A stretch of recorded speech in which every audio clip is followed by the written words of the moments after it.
Assalamualaikum warahmatullahi wabarakatuh. Dan selamat sejahtera serta selamat pagi.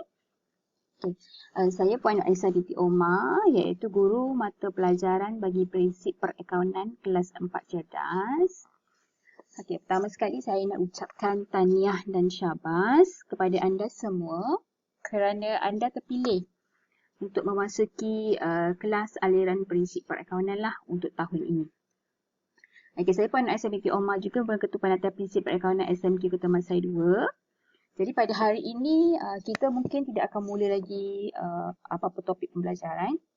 Cuma cikgu nak buat sesi suai kenal dan sedikit taklimat berkaitan dengan mata pelajaran prinsip perakaunan. Kita lihat apakah itu prinsip perakaunan. Siapa kenal Tony Fernandes yang merupakan CEO AirAsia yang berjaya mewujudkan satu penerbangan tambang murah untuk kita semualah.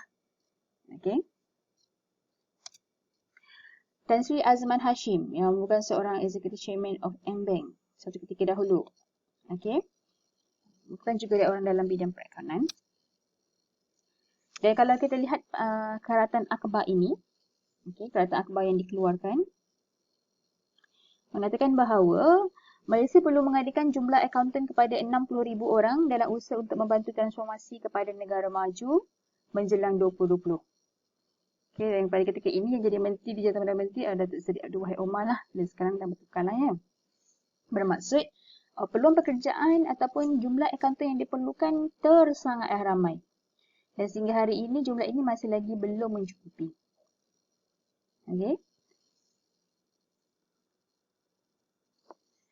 Dia berkata juga Malaysia memerlukan jumlah akaunten yang bertauliah yang memandangkan saiz ekonomi semakin berkembang dan nilai pasaran bangsa yang mencecah trilion ringgit. Bermaksud kita nakkan seorang akaunten dan akaunten itu adalah akaunten yang bertauliah. Bertauliah ni maksudnya apa? Diiktiraf. Dia diiktiraf. Dan kita juga memerlukan penasihat kewangan, kaki tangan kewangan dan juga akaunten yang profesional. Jadi bermaksud bidang perakaunan ni sangat-sangat luas lah. Bukan sahaja kita perlukan akaunten yang bertauliah, kita juga memerlukan penasihat-penasihat kewangan. Dan penasihat-penasihat kewangan ni dia mestilah ada ilmu dalam bidang perakaunan. Tak bolehlah orang yang tak ada ilmu dalam bidang perakaunan tapi nak memberi nasihat tentang perakaunan ataupun tentang kewangan. Jadi tidak berapa sesuai lah. Kita pergi kepada apa yang awak akan pelajari, iaitu kandungan mata pelajaran prinsip perakaunan untuk tingkatan 4. Apa yang awak akan pelajari ialah yang pertama sekali kita akan memperkenalkan kepada awak apa itu perakaunan. Yang kedua, awak akan belajar berkaitan dengan klasifikasi akaun dan persamaan perakaunan. Klasifikasi akaun ni adalah jenis-jenis akaun lah yang terdapat dalam akaun. Yang ketiga, awak akan kenal pasti dokumen perniagaan sebagai sumber maklumat. Apa dokumen-dokumen yang kita gunakan dalam perakaunan. Dan kadang-kadang dokumen-dokumen itu memang dah selalu awak nampak. Cuma mungkin awak tak tahu, oh ini rupanya dokumen perakaunan. Jadi kita akan kenal pasti. Yang keempat, kita akan belajar tentang buku syaratan pertama. Yang kelima, kita akan belajar berkaitan ledger. Yang keenam, kita akan buat imbangan juga. Yang ketujuh, kita akan belajar berkaitan dengan penyata kewangan bilikan tunggal. Jadi kita nak buat penyata kewangan, kita nak tahu sama ada kita untung ke, kita rugi ke. So bila kita buat penyata kewangan tu mesti ada pelarasan pada tarikh imbangan, dan akhir sekali sekiranya ada kesilapan yang berlaku dalam proses kita membuat penyata kewangan itu, maka kita akan betulkan semula betulkan kesilapan tu. Untuk tingkatan 5 adalah merupakan kesinambungan daripada tingkatan 4. Apa yang kita akan pelajari adalah analisis mata kewangan dan perbandingan prestasi.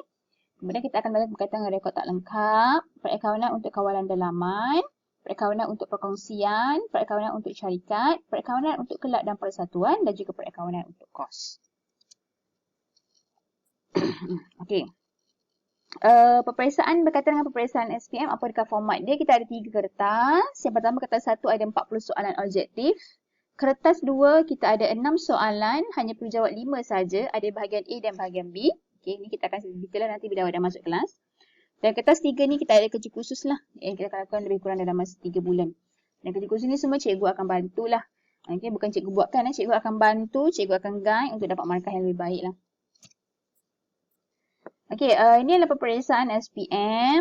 Okey, pecahan-pecahan untuk kertas 1, kertas 2 dan juga kertas 3. Kertas 1 ni ada pengiraan, teori dan perekodan. Kertas 2 ni ada bahagian A dan bahagian B, iaitu bahagian A ada 3 soalan, wajib jawab semua. Bahagian B ada 3 soalan, hanya perlu jawab 2 sahaja. Okey, dan ada soalan LCCI lah. Soalan LCCI ni adalah soalan nombor 2 dan soalan nombor 3. Dan juga ada soalan daripada LPM, iaitu Lembaga Peperiksaan Malaysia, dan akan dapat sijil daripada LCCI. Okey, kertas 3 ni kebiasaannya kita buat antara bulan April hingga Jun dan berbuat di tingkatan 5.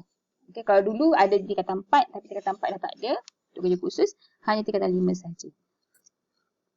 Okey, ini adalah 2 sijil yang saya nyatakan. Okey, bila awak ambil prinsip perakaunan, okey, awak akan dapat 2 sijil lah. Yang pertama sijil SPM, yang kedua adalah sijil LCCI. Sijil LCCI ni adalah sijil London Chamber of Commerce and Industry. Inilah bentuk dia. Okey, dia dikeluarkan di London dan sangat berharga lah sijil ni. Okey, apa itu sijil LCCI? Okey, dia adalah kertas SPM yang sama, cuma dia ada 2 keputusan, satu sijil SPM, satu sijil LCCI. Dia ada perbezaan cara pemakahan dan sijil itu boleh digunakan untuk sambung LCCI dan dia diiktiraf di seluruh dunia. Okey, dan sijil ni adalah dalam bahasa Inggeris dan dia ikut keputusan bahasa Inggeris lah. Jadi, selain daripada subjek prinsip perakaunan, awak kena jaga juga subjek bahasa Inggeris. Dan dia diiktiraf di Malaysia, okey, di mana sijil dalam bahasa Melayu. Okey. Sijil yang diiktiraf di seluruh dunia itu adalah sijil yang keputusan dalam bahasa Inggeris. Yang diiktiraf di Malaysia saja adalah sijil yang dalam bahasa Melayu lah. Okey, ini adalah laluan persijilan KPM, ACCA dengan LCCI. Okey, laluan kat mana boleh sama belajar. Kalau sijil SPM, awak boleh pergi matrikulasi, ambil matrix. Lepas tu ambil degree account, lepas tu boleh sambung ACCA atau CAT, ataupun boleh ambil advance paper 5 dengan 6, ataupun intern, paper 3 dengan 4, ataupun intro. Okey. Kalau awak daripada sijil SPM, awak boleh pergi diploma, LCCI level 3. Okey, lepas tu awak boleh sambung lah. Okey, awak dah ada pengalaman 3 tahun bekerja, baru awak boleh minta untuk chartered accountant. Okey, mesti ada pengalaman. Okey, ke mana anda selepas SPM? Okey, anda boleh pergi form 6, anda boleh pergi matrikulasi perakaunan, asasi perakaunan di universiti awam. Anda boleh pergi diploma perakaunan ataupun anda boleh pergi program profesional ACCA. Ataupun anda juga boleh teruskan dengan LCCI lah. Jadi banyak sangat tempat atau peluang yang boleh anda pergi. Dan ini adalah kerjaya-kerjaya dalam bidang perakaunan. Dan kalau kita lihat yang Cikgu senaraikan ni terlalu banyak. Okey, antaranya dari segi bidang financial atau kewangan. Bukan salah satu kerjaya dalam bidang perakaunan. Kita ada preparation finance statement. Kita ada analysis finance. Kita ada auditing, itu audit.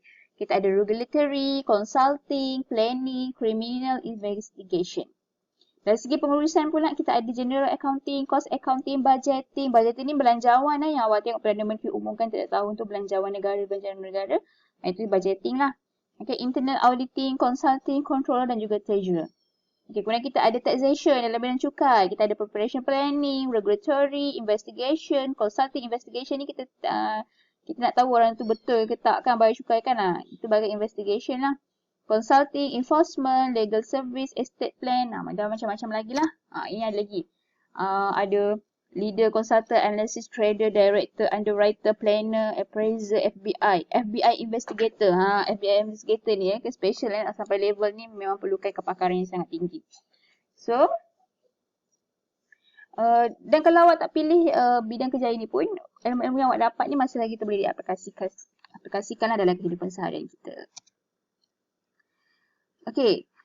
Kemudian anda boleh jadi macam mana kita ni? Anda boleh jadi pengurus, pegawai pemasaran, pegawai bidang ekonomi, broker saham, uruskan perniagaan sendiri, guru akaun, kerani akaun, okey? Pengetahuan perakaunan digunakan dalam bidang, perakaunan digunakan dalam bidang perniagaan, pengurusan, hospital, klinik, swasta. Semua sektor memerlukan pengetahuan dalam bidang perakaunan untuk diuruskan. Okey, ini antara anggaran gaji lah. Kita tengok gaji gaji akaun. Ini anggaran saja, bukan sebenar. Okey, sektor awam dalam 2,500 hingga 3,500. Sektor swasta dalam 3,000 hingga 4,300 lah. Okay, tahap dia adalah mesti ada ijazah sarjana muda perakaunan. Okay, contoh institusi ataupun universiti yang tawarkannya adalah Universiti Malaya, Universiti Kebangsaan Malaysia, Universiti Utara Malaysia, Universiti Raja Mara dan banyak lagi lah. Ada juga universiti swasta. Okay, kalau ikut job street, gaji seorang fresh grad. Grad street ni adalah tempat laman untuk dicari kerja. Dalam industri kewangan adalah yang ketiga tertinggi di Malaysia. Itu bermula pada angka 3,000. Jadi, bila kami tanya tentang seorang manager di K Associate tentang kenapa bahasa Inggeris diutamakan, kerana polisi dan kontrak bagi insurans dan takaful biasanya dinyatakan dalam bahasa Inggeris. Jadi, bahan-bahan training pun dalam bahasa Inggeris. Okey, jadi bahasa Inggeris sangat pentinglah untuk pelajar dalam bidang perakaunan. Okey, ni antara purata gaji Awak boleh lihat kat situ, accountant 5,000 lebih, pembantu perakaunan 2,300, kerana akaun 2,000, pengurus perakaunan 6,665, eksekutif akaun 4,104 ringgit, pakar akaun payable 4,500.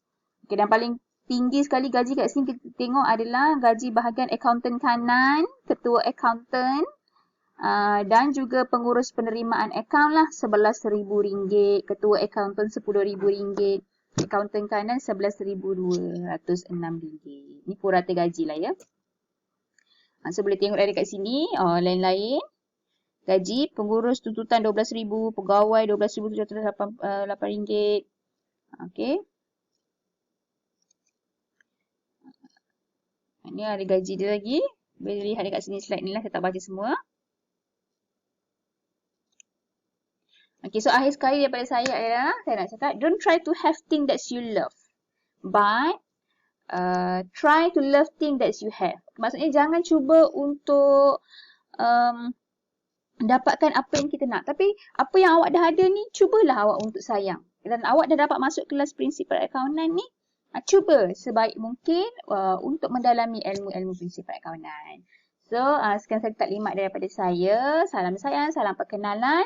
Dan jangan lupa tinggalkan notes dekat Padlet saya untuk kita berkenalan dengan lebih lanjut. So next class, saya akan mula dengan topik 1 lah. Dan jangan lupa juga untuk ambil bahan yang ada, yang telah saya sediakan untuk awak semua. Okay?